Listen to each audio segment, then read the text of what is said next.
Hi friends, जय मसीह की मैं आप सभी का दिल से स्वागत करती हूँ। तो फ्रेंड्स, आइए आज की स्टोरी का बढ़ते हैं। आपके लिए एक प्यारी सी स्टोरी को पेश करिए, तो आपको क्या करना है, स्टोरी को ध्यान से सुनना है। आइए आज की स्टोरी को देखते हैं। हेलो बच्चों, कैसे हैं आप लोग? मैं आशा करता हूँ कि आप लोग बहुत उत्साह के साथ में यहाँ पर स्टोरी सुनने के लिए आए हैं। आप लोग घर पे बहुत बोर होते रहेंगे ना, तो यहाँ पर मैं विश्वास करता हूँ कि आप लोग हर संडे अपने वर्चुअल संडे क्लास को बहुत अच्छे से अपने परिवार वालों के साथ, दोस्तों के साथ में बहुत अच्छे से एंजॉय कर रहे हैं। तो अभी हमारा कौन सा समय है? सही समझे कि अभी हमारा स्टोरी का समय है, और आप लोग अच्छे से हाथ बांध करके बैठ जाइए और एकदम ध्यान से सुनिए कि हमें स्टोरी में क्या सीखना है, क्या जानना है, और कई सारे बातों को हम धीरे धीरे करके सीखेंगे।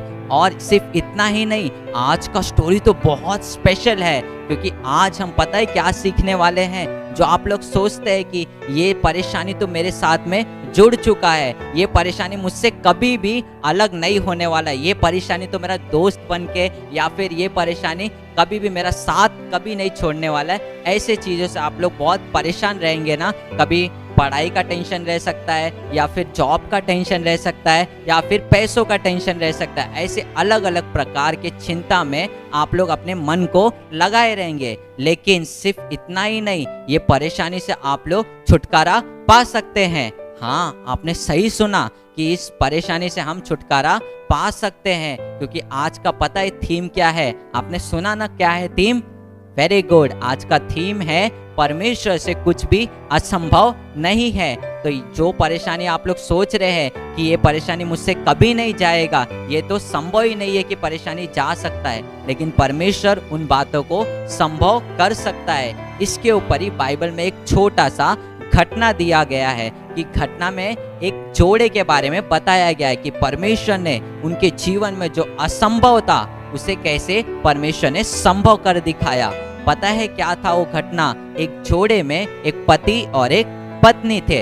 तो उनके कोई भी बच्चे नहीं थे, और उनका उम्र भी इतना हो गया था कि कोई भी चांस नहीं था कि उनका कोई बच्चा होगा। तो एक दिन परमेश्वर के स्वर्गदूत ने उस पति से बात किया कि मैं जल्दी तेरी पत्नी को गर्भवती करूंगा। वो सोचने लगा, हम तो इतने बूढ़े हो चुके हैं, कोई चांस भी नहीं है, और हमारे आसपास के जितने डॉक्टर हैं और जितने वैद्य हैं, सब ने बोल दिया कि अभी तो कोई भी चांस नहीं है कि तुम्हारी पत्नी गर्भवती होगी और तुम माता पिता बनोगे। लेकिन स्वर्गदूत बोल रहा है कि तुम्हारी पत्नी गर्भवती होगी और तुम्हें एक बेटा भी होगा। और सिर्फ इतना ही नहीं, स्वर्गदूत ने बोला कि वो परमेश्वर के लिए मार्ग को तैयार करेगा, और उसका नाम तुम क्या रखना? यूहन्ना। क्या रखना?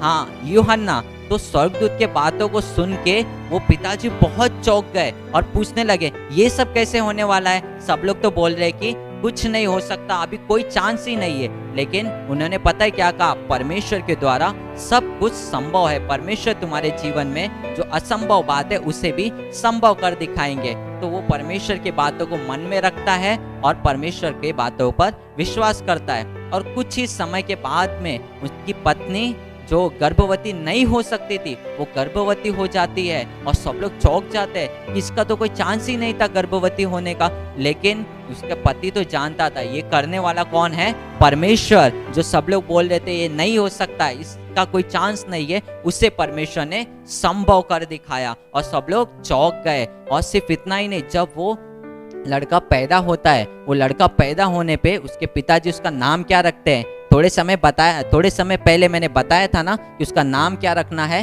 हाँ, वेरी गुड, उसका नाम रखना है यूहन्ना। और वो यूहन्ना आगे चल के बहुत सारे बड़े बड़े कामों को करता है, जैसे कि यीशु मसीह आने से पहले उनके मार्ग को आगे जाके तैयार करता है, उनके लिए रास्ता तैयार करता है। और रास्ता तैयार करने का मतलब पता है क्या? वो जाके सब जगह बोलता था कि परमेश्वर का राज्य निकट है, आप लोग मन फिराओ, क्योंकि परमेश्वर बहुत जल्दी हमारे बीच में आने वाले हैं और हमें अपने साथ में स्वर्ग राज के लिए तैयार करने वाले हैं, हमें स्वर्ग राज के बारे में बताने वाले हैं। तो ऐसे हर एक बातों को जगह जगह पर बोल बोल के, अलग अलग जगह पे जाके वो ऐसे प्रचार करता था और यीशु मसीह के लिए एक रास्ते को तैयार करता था। और यीशु मसीह ने उसके लिए गवाही दिया कि बाइबल में जितने भी भविष्यद्वक्ता है, जितने भी इंसान है, सबसे बढ़कर परमेश्वर ने यूहन्ना को एक नाम करके दिया कि सबसे बड़ा भविष्यद्वक्ता यूहन्ना है। देखिए कि जिसका कोई चांस भी नहीं था पैदा होने का,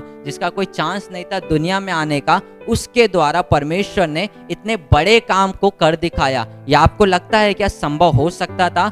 लेकिन परमेश्वर जब चाहेगा तो वैसे ही आपके जीवन में भी बड़े बड़े काम को कर सकता है। जो असंभव था उसे परमेश्वर संभव कर सकता है। बस आपको क्या करना है? परमेश्वर के ऊपर विश्वास को रखना है और परमेश्वर आपके जीवन में जो भी रुकावट है, जो भी चिंता है और जो भी बातें आप सोचते ये नहीं हो सकता, उसे परमेश्वर जरूर कर दिखाएगा। तो ये बातें आप लोगों को हमेशा ध्यान रखना है और प्रार्थना करते रहना है, क्योंकि परमेश्वर का वचन पता है क्या कहता है? विश्वास करने वाले के लिए सब बातें संभव है। परमेश्वर सब बातों को हमारे लिए संभव करके दिखाएगा। ये बातें आप लोगों को अपने माता पिता को भी बताना है, अपने दोस्तों को भी बताना है और साथ में आपके जितने भी रिश्तेदार हैं, आस पड़ोस के लोग हैं, सबको बताना है, क्योंकि उनके जीवन में भी कोई असंभव बातें होंगी ना, वो बातें भी परमेश्वर संभव कर दिखाएगा। तो आज के लिए हमने ये जो बातें सीखा कि परमेश्वर हमारे लिए सब बातें संभव कर दिखाएगा, वो आपको हमेशा मन में रखना है और ध्यान करते रहना है और कभी भी कोई चिंता करना नहीं है, क्योंकि हमारे लिए परमेश्वर चिंता करने के लिए नहीं, लेकिन एक खुशी देने के लिए, एक शांति देने के लिए और एक आशीष भरा हुआ जीवन देने के लिए परमेश्वर हमें रखा है, क्योंकि हम उसके पुत्र और पुत्री है। अगर हमारा पिता परमेश्वर है तो हमें कोई भी चिंता करने का जरूरत नहीं और कोई भी असंभव बातें हमारे जीवन में नहीं होगा। सब कुछ संभव परमेश्वर खुद करके देगा। तो कैसा लगा आज का स्टोरी टाइम? बहुत अच्छा था ना? तो आप लोग अगले हफ्ते फिर से यहाँ पर हम मिलेंगे एक नए स्टोरी के साथ में। तब तक के लिए बाय बाय बच्चों। तो फ्रेंड्स, अभी एंडिंग का वक्त आ चुका है। हर रोज की तरह अब हमारे वीडियो को लाइक करें, अपने दोस्तों के साथ शेयर करें और उसको सब्सक्राइब करें और दाहिने कमेंट बॉक्स में कमेंट करके बताइएगा कि आपको ये वीडियो कैसे लगा। और तब तक के लिए बाय बाय फ्रेंड्स। जय मसीह की।